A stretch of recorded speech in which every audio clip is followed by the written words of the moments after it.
Hey Buns, so today there was a massive official post put on the Lodestone regarding the expansion of FFXIV's operations. Now I assume that this is about more servers, accommodating more players, because as I've said before, the pants are not big enough to accommodate the buns. We are busting at the seams here. So hopefully this will include some good news on that front. Hello everyone and Happy New Year. This is producer and director Naoki Yoshida. I thank you for sticking with us through 2021. Sticking with us. No problem, and ask for your continued support in 2022. Since officially launching on December 7th last year, yes, what was that, like a month ago? Endwalker has experienced extremely high levels of congestion, causing our players a great deal of frustration. The task of rebalancing jobs also remains. Actually, a couple days ago, we heard that some of the jobs were getting buffs, but I guess there hasn't been an official post about that. Dancer, Black Mage, Samurai, Monk, and Paladin, we're all going to get some damage buffs, so in case you didn't hear about that, that's 6.08. At least those jobs will be getting some adjustments. While certain worlds continue to experience congestion during peak times, oh, that's my world, I don't know any world that's not, our plan to fundamentally address the problem is beginning to take shape, and I'd like to share the roadmap with you.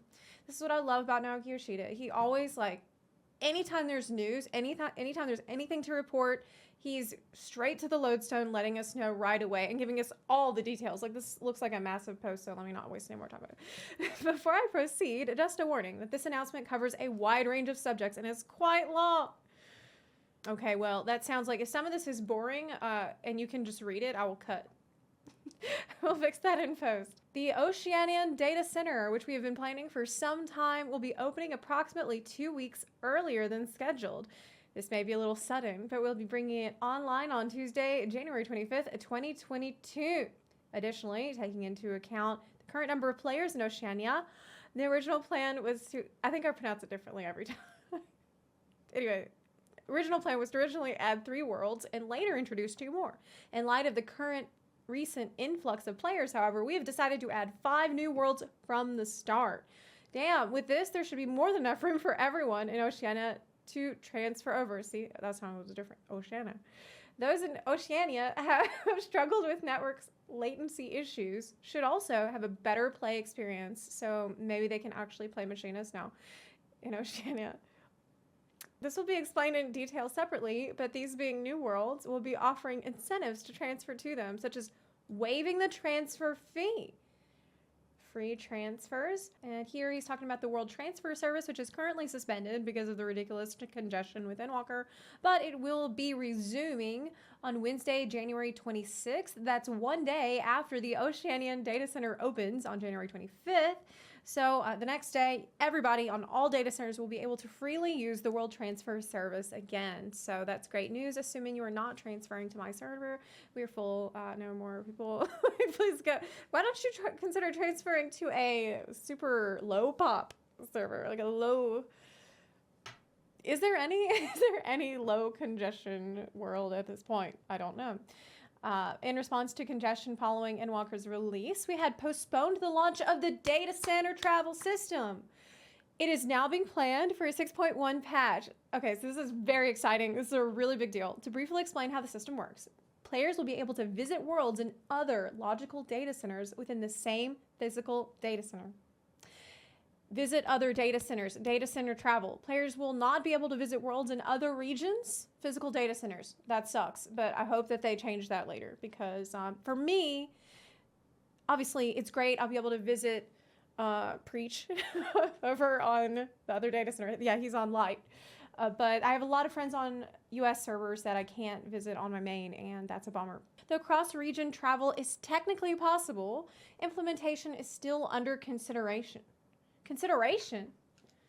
But you're thinking about not doing it? I thought it was gonna say like implementation is still under construction. What do you mean consider? Please please do it. We have to let them know we really want that. I'm sure there's many of you that it would be really cool to meet that are playing on NA. Travel is initiated not while logged into the game, but from the character selection screen. Okay. So that means Normally I wouldn't blink twice at that, but now considering the queue situation, like what if you have really high queues, then you've pretty much committed. It's not going to be very feasible to do that just on the fly if you need to log out because of the queues. Like that's just something that we have to think about now. As I previously mentioned in a live letter, while the system has been designed to allow cross-region travel, we'll be limiting it to travel between logical data centers within a physical data center at first, due in part to differences in game economy and values. We'll be paying keen attention to the opinions of players as we consider whether or not to introduce cross-region travel in the future. It's actually not hesitation they're feeling because of mixing together NA and EU, but it's probably more mixing in together NA and EU with JP.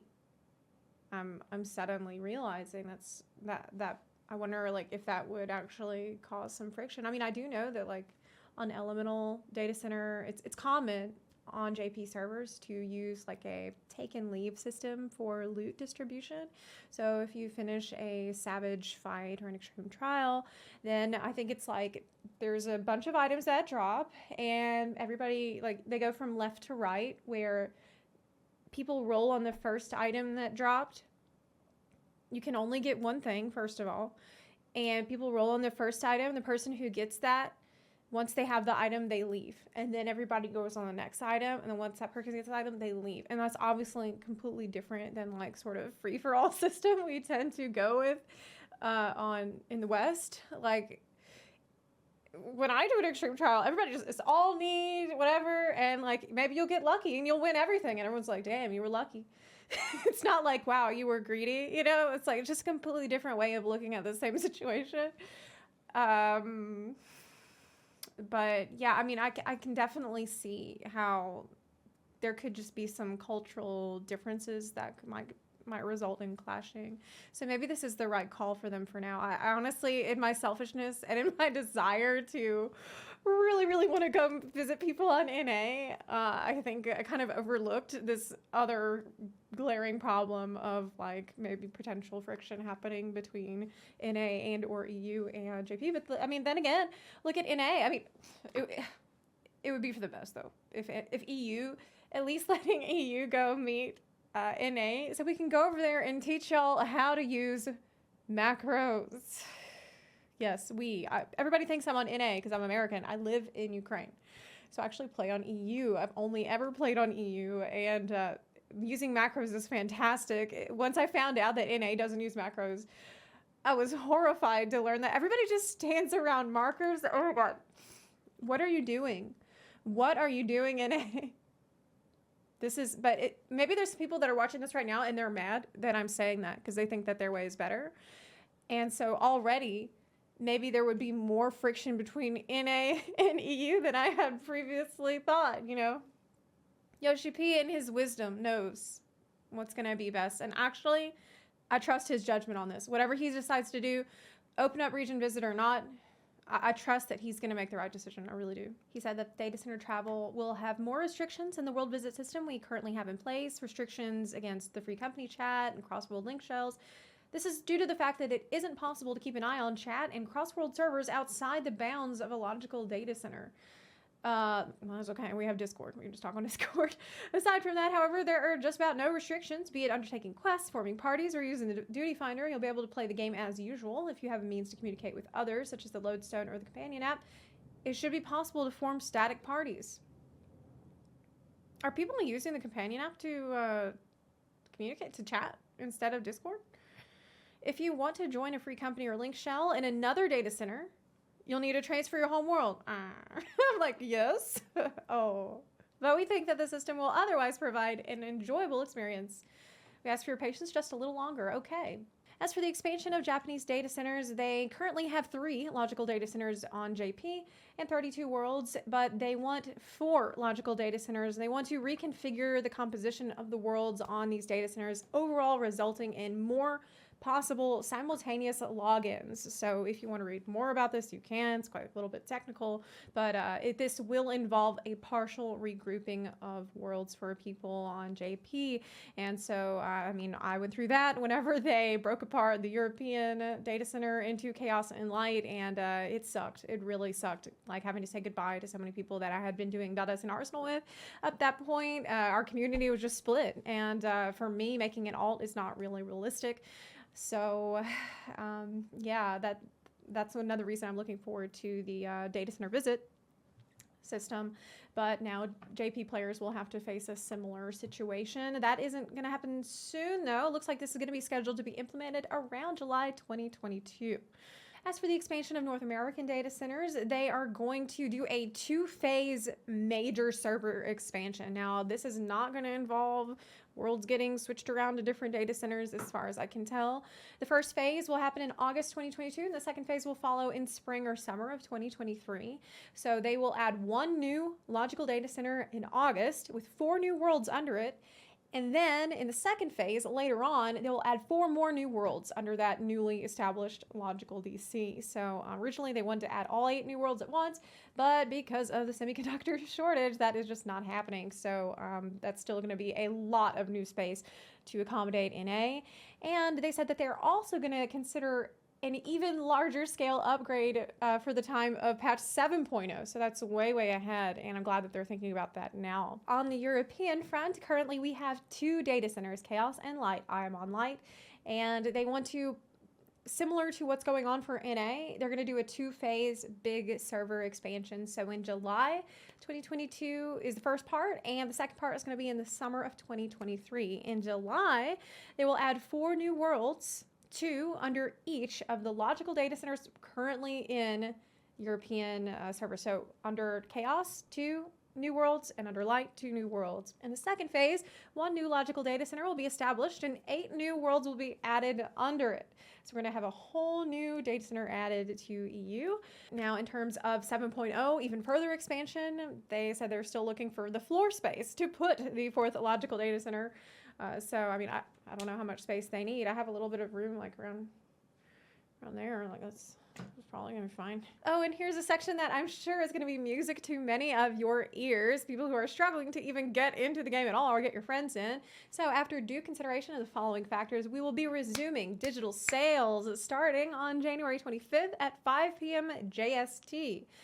Opening of the Oceanian data center. So that's gonna make it possible to accommodate more players in that way. Our desire to provide a suitable environment for new players in the Oceania region. The playtime and login frequency of current players is steadily returning to normal levels. Yeah, people are clearing Savage, and now they're, I assume, just chilling more, not having to be playing for such a long period just to get through the main story quests. That's just something that keeps you in game for a long extended period of time. However, in the event servers continue to experience extreme levels of congestion, we may consider suspending digital sales again. We are aware that certain worlds are experiencing high server traffic at peak times. Wow, so look, listen, if you're thinking about playing Final Fantasy 14, now would be the time. Like, we held off a little bit on the FF14 free trial meme while the digital sales were suspended. But if they're thinking about doing it again later, we need to go turbo mode on the meme to let people know, like, did you know there's a free trial for Final Fantasy 14 that includes the critically acclaimed expansion? See, I'm a little out of practice. I'm like falling over myself.